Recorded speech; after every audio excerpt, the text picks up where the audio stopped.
गर्नुपर्छ त भन्ने कुरासँग सम्बन्धित हुन्छ। र मैले अघि पनि भने योजना शैली पनि अर्थतन्त्रसँग सम्बन्धित हुनुपर्छ। काहीँको कपी पेस्टले काम गर्दैन।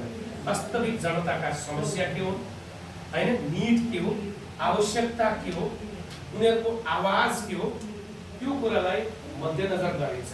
सँगसँगै संविधान कानुनका कुरा अनि नीति तथा कार्यक्रमका कुराहरू, यसरी योजना, हैन, मध्यकालीन, short term, long term, medium term की योजना, त्यसका स्ट्राटेजी, त्यसका प्रायोरिटी अर्थात् त्यसका प्राथमिकताहरू, लक्ष्य, उद्देश्यहरू सबै कुरालाई कन्सिडर गरिन्छ।